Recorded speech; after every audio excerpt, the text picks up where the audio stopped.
মই আজি চিকেন পকোৰা বনাবলৈ লৈছোঁ। চিকেন পকোৰা বনাবলৈ এটা ডিম মই ভাঙি তাৰ বগাখিনি লৈ লৈছিলোঁ।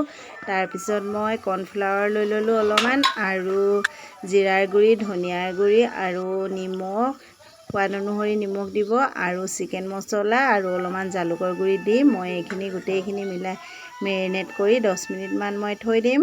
আৰু হালধি গুড়িও দি দিছিলোঁ। আৰু মই এইখিনি মেৰিনেট কৰি দেখিছেনে এনেকৈ থৈ দিছিলোঁ 10 মিনিটমান। থোৱাৰ পাছত তেল দিছোঁ। তেল দি মই মিঠাতেলত ফ্ৰাই কৰিছিলোঁ, আপোনালোকে ৰিফাইন তেলতো ফ্ৰাই কৰিব পাৰে।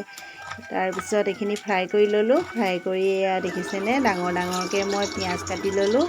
তাৰপিছত এইফালে এইখিনি চিকেন পকোৰাখিনি এইফালে আকৌ হৈয়ে গ'ল। এইফালে মই পিঁয়াজো কাটি আছোঁ। পিঁয়াজটো মই অলপমান ডাঙৰ ডাঙৰ চাইজত কাটিছিলোঁ, টুকুৰা টুকুৰকৈ, মানে এফাল পিঁয়াজ লৈছোঁ আৰু টুকুৰা টুকুৰ কৰি মাজত দুডোখৰ দুডোখৰ কৰি তেনেকুৱাকৈ কৰি তাৰ মানে পাহি নিচিনাকৈ উলিয়াই লৈছিলোঁ। আৰু উলিয়াই লৈ এই ধৰণে মই তেলত সেই ফ্ৰাই কৰা একেখিনি তেলতে মই পিঁয়াজখিনি দি দিলোঁ আৰু দি চচ দি দিছোঁ।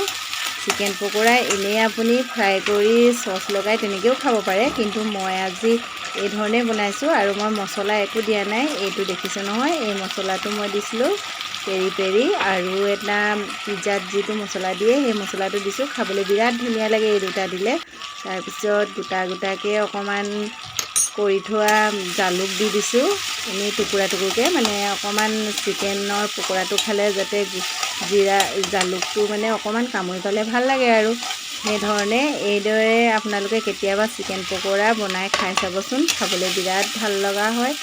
এনেকৈ আমাৰ ল'ৰা ছোৱালীকেইটাই এই ধৰণে খাই বিৰাট ভাল পায়। এনেকৈ কেতিয়াবা বনাই চাব, বনাই খাই চাব। মই এই ধৰণেই বনাওঁ চিকেন পকোৰা বনালে। কেতিয়াবা এনেই খোৱা হয় বনাই পেলাই, কিন্তু এই ধৰণে বেছিকৈ বনোৱা হয়। আকৌ এয়া চাওকচোন কি ধুনীয়া কালাৰ আহিছে।